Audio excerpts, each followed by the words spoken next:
नमस्कार बच्चों, आज हम पढ़ेंगे कक्षा 11 में जीव विज्ञान में अध्याय 7 कोशिका जीवन की इकाई। तो इससे पहले भी कोशिका का मैंने आपको बताया था कि कोशिका जीव की सबसे छोटी, सूक्ष्मतम, सरलतम क्रियात्मक इकाई होती है। कोशिका मिलकर ऊतक बनाती है, ऊतक मिलकर अंग बनाते हैं, अंग मिलकर अंगतंत्र बनाते हैं और अंगतंत्र मिलकर एक शरीर की रचना करते हैं। तो इस प्रकार से सबसे छोटी इकाई कौन सी हो गई? कोशिका, जिसको इंग्लिश में कहते हैं सेल।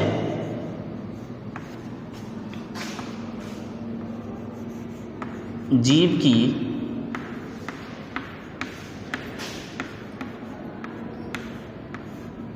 सबसे सूक्ष्मतम,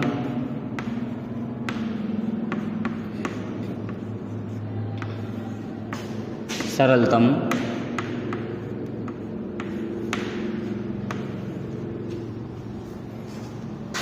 संरचनात्मक,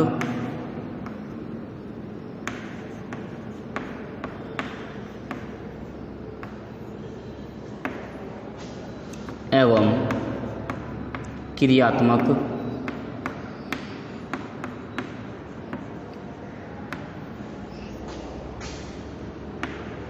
इकाई है।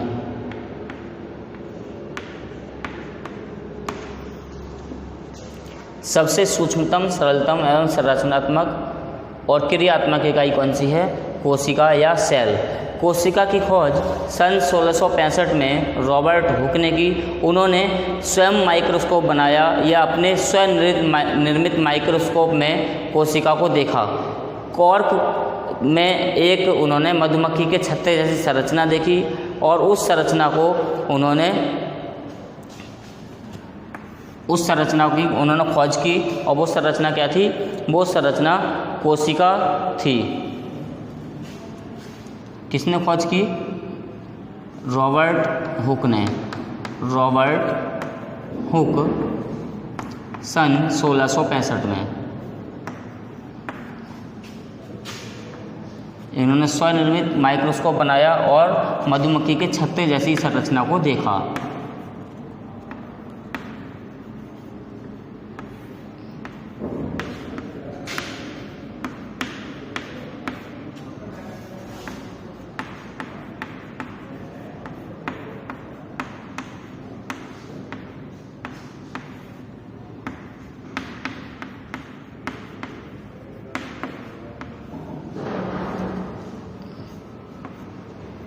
जिसका जिक्र इन्होंने अपनी पुस्तक माइक्रोग्राफिया में किया। इनकी जो पुस्तक है उसका नाम है माइक्रोग्राफिया। माइक्रोग्राफिया में किया। और इसके बाद दो वैज्ञानिक हुए, स्लाइडेन एवं स्वान। इन्होंने कोशिका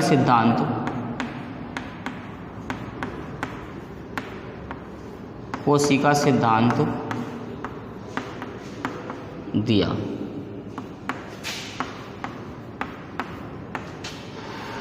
तो बच्चों, कोशिका जीव की सबसे सूक्ष्मतम, सरलतम, संरचनात्मक, क्रियात्मक इकाई है। रॉबर्ट हुक ने 1665 में कोशिका की खोज की, अपनी पुस्तक लिखी एक माइक्रोग्राफिया, जिसमें कोशिका का वर्णन किया। और स्लाइडेन एवं स्वान ने कोशिका का सिद्धांत दिया। संरचना के आधार पर कोशिका दो प्रकार की होती है। एक होती है प्रोकैरियोटिक कोशिका,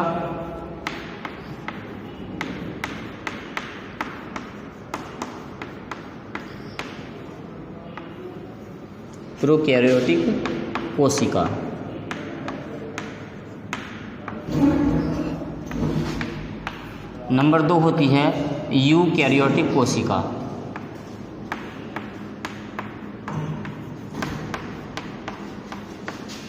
यूकैरियोटिक कोशिका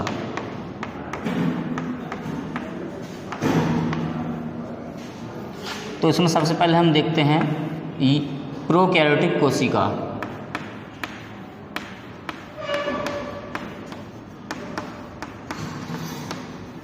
प्रोकैरियोटिक कोशिका।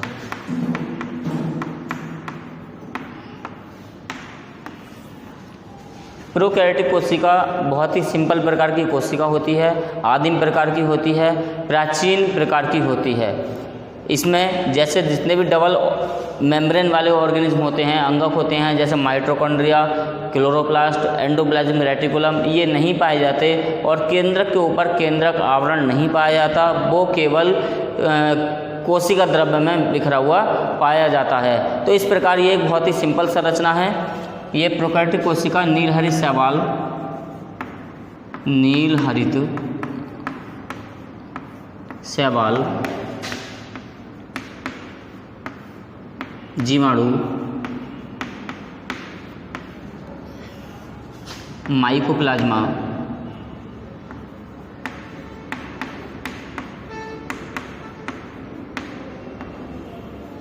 आदि में पाई जाती है। नीलहरित शैवाल, जीवाणु या बैक्टीरिया, माइकोप्लाज्मा सेल जो होती हैं उनमें प्रोकैरियोटिक कोशिका पाई जाती है। यदि इसका चित्र बनाने के लिए एग्जाम में आता है कि प्रोकैरियोटिक कोशिका का चित्र बनाइए, तो आप जीवाणु कोशिका का चित्र बना देंगे। जीवाणु कोशिका ये पहले वीडियो में पढ़ाया जा चुका है और इसकी PDF भी आपको सेंड कर दी थी, तो यहाँ पर चित्र बनाने की आवश्यकता इसका नहीं है, आप केवल जीवाणु का चित्र वहाँ पर बना देंगे प्रोकैरियोटिक कोशिका में यदि आता है तो। और उसके बाद हम पढ़ेंगे यूकैरियोटिक कोशिका।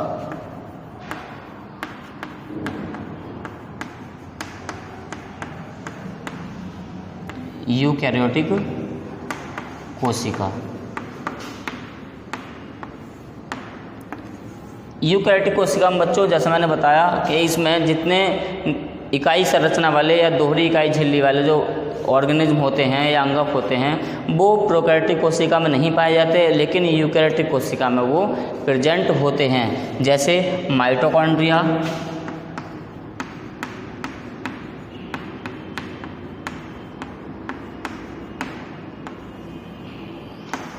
लवक,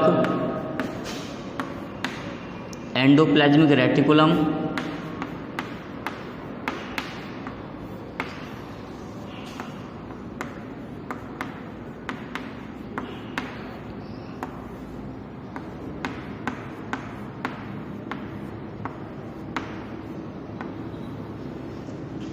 गोल्जी बॉडी,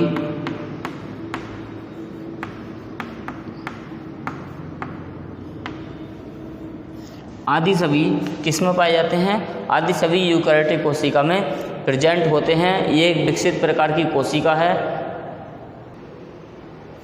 तो बच्चों ये यूकैरियोटिक कोशिका जैसे मैंने बताया कि इसमें सारे ये अंगक जो होते हैं वो पाए जाते हैं। ये जीवाणु, नीलहरित शैवाल, माइकोप्लाज्मा आदि को छोड़कर सारे जीवों में यूकैरियोटिक कोशिका पाई जाती है, चाहे वो जंतु हों या पादप हों। लेकिन जंतु कोशिकाओं और पादप कोशिकाओं में एक अंतर है।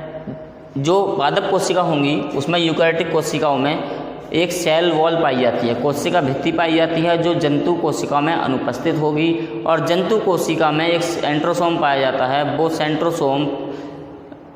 सेंट्रोसोम जो होगा वो पादप कोशिकाओं में नहीं होगा। तो ये जंतु कोशिका और पादप कोशिकाओं में अंतर है, ये पूछा जाता है। मेन अंतर क्या है कि इनमें कोशिका भित्ति का अंतर है। जंतु कोशिकाओं में कोशिका भित्ति नहीं पाई जाती और पादप कोशिकाओं में कोशिका भित्ति पाई जाती है। ये इसका मुख्य अंतर है। तो एक कोशिका का डायग्राम बनाते हैं। पादप कोशिका का डायग्राम है ये, जिसको मैं ड्रा कर रहा हूँ, इसको आप ध्यान से समझिए।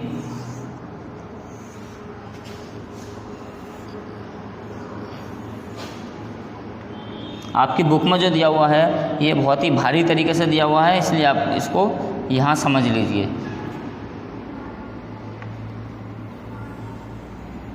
ये जो मैं ड्रॉ कर रहा हूँ ये कोशिका भित्ति है, जो कि एनिमल सेल में नहीं पाई जाती।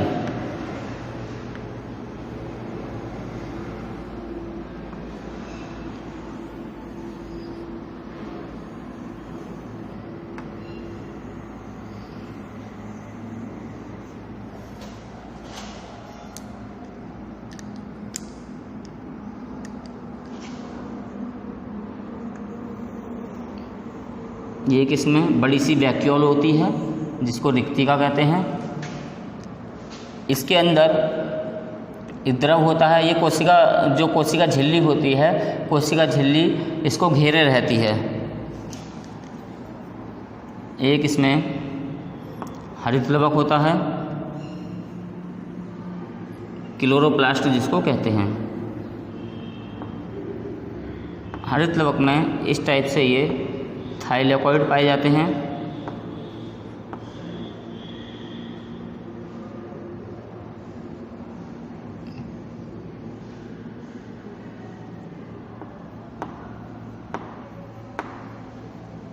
हरित लवक को आपको ध्यान रखना है, ये ग्रीन कलर से बनाना है, या तो डायग्राम पेंसिल से ड्रॉ करें, और अगर कलर से ड्रॉ करते हैं तब उनकी कलर का विशेष ध्यान रखें। जैसे हरित लवक हरे रंग का होता है तो उसको हरे पेन से ही बनाया जाए, अगर उसको आप रेड पेन से बना देंगे तो वो गलत हो जाएगा।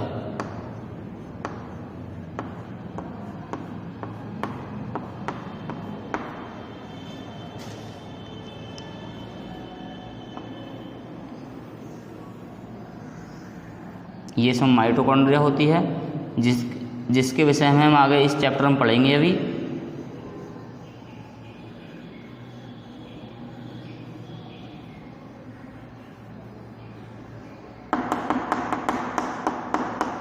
इसमें ये मैट्रिक्स भरा हुआ होता है।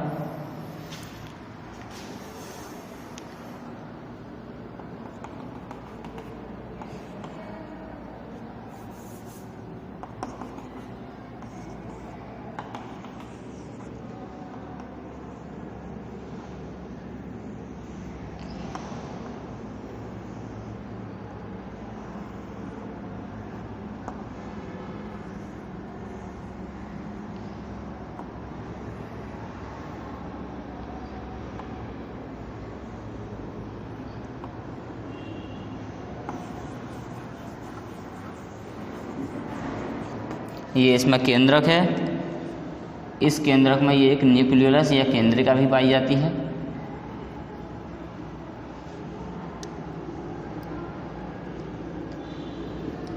इसमें गोल्जी बॉडी हैं, ये गोल्जी बॉडी मिलते हैं, और इसी से एंडोप्लाज्मिक रेटिकुलम ये निकले होते हैं केंद्रक से।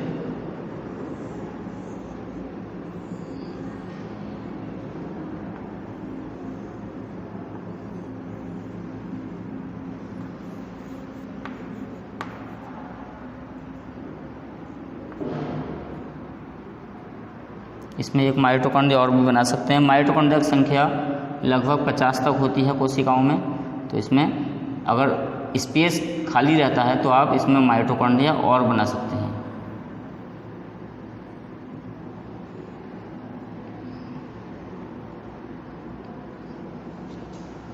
इस टाइप से ये आपकी प्लांट सेल हो गई।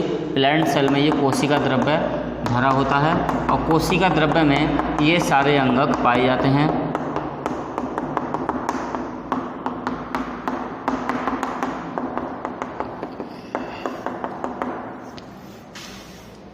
इसकी लेबलिंग करते हैं। ये cell wall,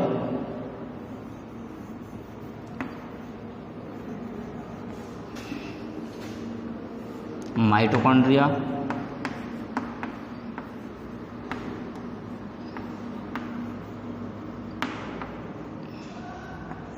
nucleus, endoplasmic reticulum,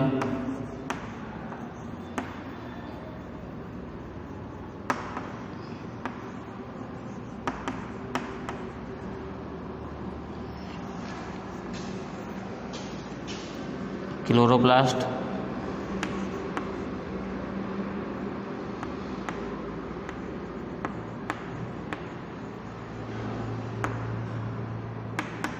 ये लिख दिया हमने उधर, वैक्यूल, BACU, वैक्यूल, और इसके अंदर जो ये द्रव भरा हुआ है इसको कहते हैं साइटोप्लाज्म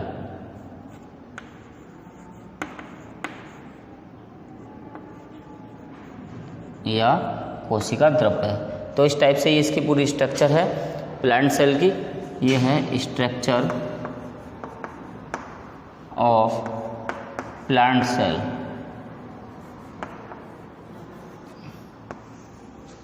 इसमें एक बात का विशेष ध्यान रखेंगे, यदि आपको एनिमल सेल का डायग्राम बनाने को आता है, यानी जंतु कोशिका का डायग्राम बनाने को आता है, तो जो ये सेल वॉल दिख रही है आपको, जो मैंने बाहर से आउटलाइन की है, ये सेल वॉल एक तो नहीं बनानी है, और दूसरा इसमें ये क्लोरोप्लास्ट जो है ये नहीं बनाना है, क्योंकि क्लोरोप्लास्ट हरे रंग का होता है जो प्रकाश संश्लेषण करता है। ये केवल पौधों में ही पाया जाता है, जंतुओं में क्लोरोप्लास्ट नहीं पाया जाता। तो इस प्रकार से ये एक हमारे प्लांट सेल की स्ट्रक्चर हो गई, ये आपको ड्रॉ करनी है अपनी कॉपी में अच्छे से और इसका अध्ययन करना है।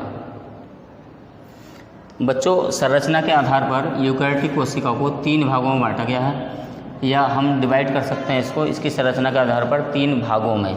नंबर 1 हो गया कोशिका भित्ति, कोशिका भित्ति जिसको हम सेल वॉल कहते हैं। ये एनिमल सेल में एब्सेंट होती है और प्लांट सेल में प्रेजेंट होती है। सेकंड करेंगे हम कोशिका द्रव्य,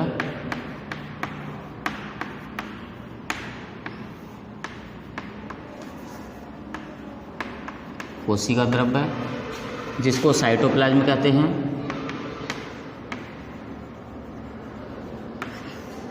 एंड थर्ड होगा केंद्रक। केंद्र को कहते हैं न्यूक्लियस।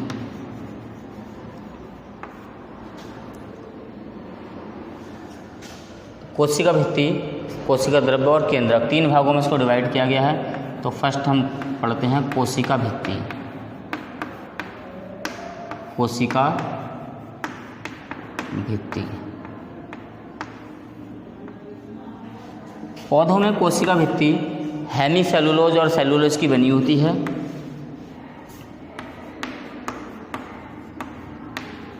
सेलुलोज और हेमीसेलुलोज की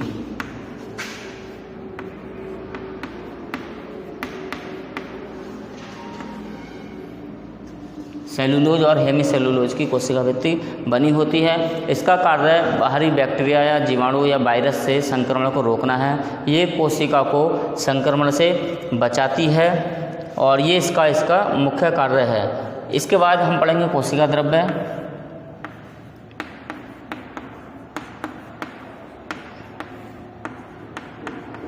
कोशिका द्रव्य, कोशिका के अंदर पाए जाने वाले द्रव्य को कोशिका द्रव्य कहते हैं और इसमें निम्न अंगक होते हैं। नंबर 1 रिक्तिका, number 2 mitochondria,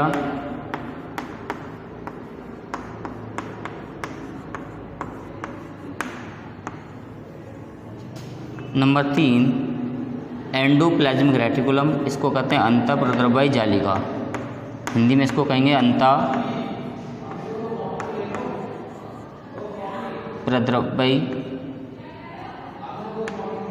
जालिका।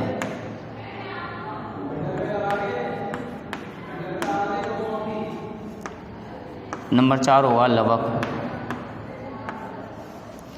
रिक्तिका, mitochondria, अंतःप्रद्रव्यी जालिका, लवक, Golgi body,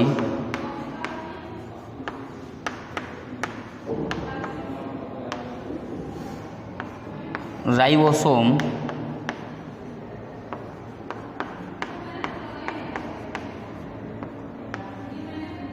और नंबर 7 होगा लाइसोसोम।